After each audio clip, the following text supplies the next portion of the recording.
Good morning student. आज हम लोग पढ़ेंगे क्लास 12 केमिस्ट्री का छठा चैप्टर जिसका नाम है तत्वों के निष्कासन के सामान्य सिद्धांत। ओके, तो स्टार्ट करते हैं बिना किसी बकवास के।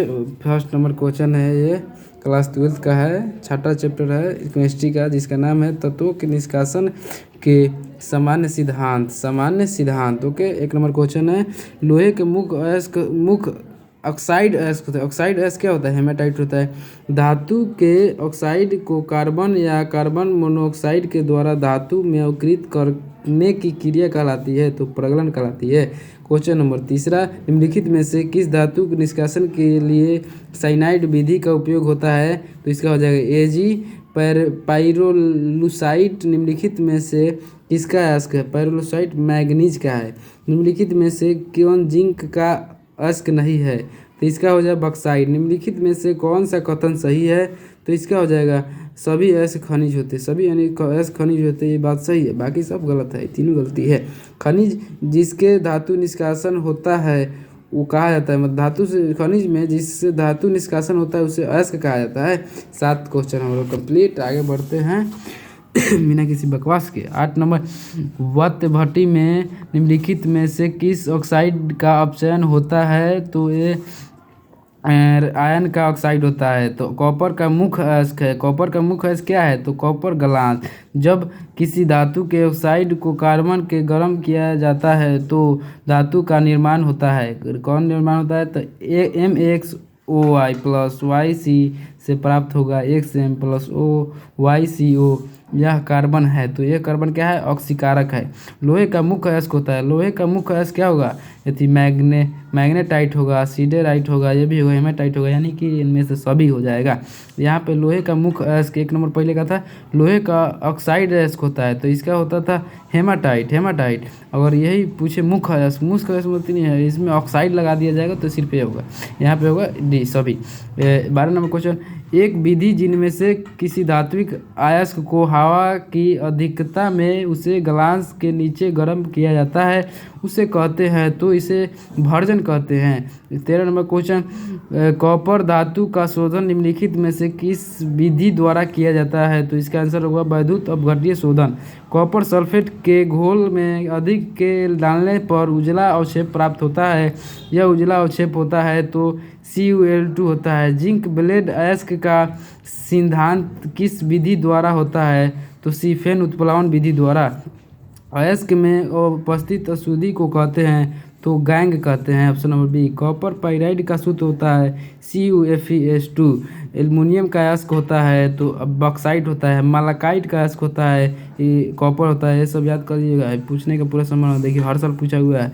ये वाला पूछा है 15, 10 में पूछा है, 15 में पूछा है, 17 में पूछा है, 21 में पूछा है। ये वाला 15, 16, 19, 15, 16, 19 में पूछा है। मालाकाइट का अयस्क होता है तो इसका क्या हो जाएगा? कॉपर होगा। सिल्वर युक्त अयस्क होता है तो सिल्वर ग्लास होता है। निम्नलिखित में से कौन धातु भूपटपटी प्रचुर में पाई जाती है? तो इसका हो जाएगा ए। ये सब बहुत महत्वपूर्ण क्वेश्चन है। क्वेश्चन नंबर 22, सिनेवार कहा जाता है तो HgS को पैराइट को गर्म करके सल्फर निष्कासन कहलाता है, तो इसका भर्जन कहलाता है। निम्नलिखित में कौन कार्बोनिट अयस्क है? कार्बोनिट अयस्क कौन है? मैलेकाइट। निम्नलिखित में से कार्बोनेट अयस्क कौन है? निम्नलिखित में से कार्बोनेट अयस्क है तो मैलेकाइट। 24 नंबर आंसर का हो जाएगा बी। 24 नंबर का आंसर हो जाएगा बी। 25 की तरफ चलते हैं हम लोग।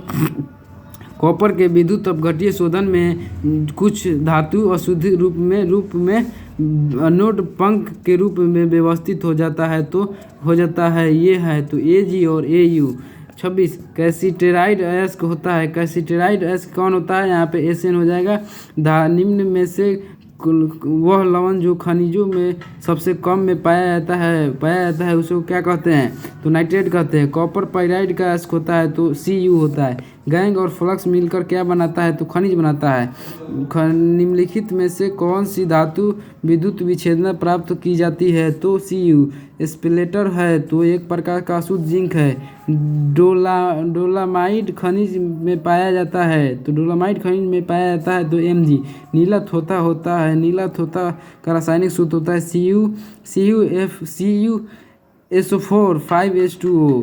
इसका 5:2 हो, ऑप्शन में अगर 10:2 हो, 7:2 हो, तब लोग 5 मारिए। मान लीजिए किसी लड़के का नाम है नीलत होता, तो नीलत होता लड़का है, तो लड़के को 5 रुपये लेकिन पैसा दिएगा।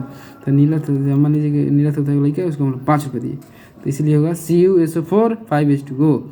नीलत होता का रासायनिक सूत्र क्या होगा? CuSO4 5:2, 5 रुपये दिए तो 5:4 5:2 ओके। आगे NaOH इनमें से किसे कहते हैं? तो NaOH किसे कहते हैं? कास्टिक सोडा का। ये छोटा सा बता दीजिए, ट्रिक जैसे नहीं होता, ट्रिक से याद किया जाता है, इसलिए बता दीजिए। चलिए उसको कोई बात नहीं, आगे पढ़ते हम लोग। परगलन विधि में धातु के ऑक्साइड का अपचयन प्रचुरता होता है, तो C सल्फाइड एस का सांद्रण किया जाता है, तो A यानी कि फेन उत्प्लावन विधि द्वारा। गलन किसका अयस्क है? तो Pb का। निम्नलिखित में से कौन धातु निष्कासन विद्युत विच्छेदन के द्वारा होता है? तो D फेफी हुप की विधि। हुप की द्वारा निम्नलिखित में से किस धातु का शोधन होता है? हुप की विधि द्वारा, तो इसका Al होगा।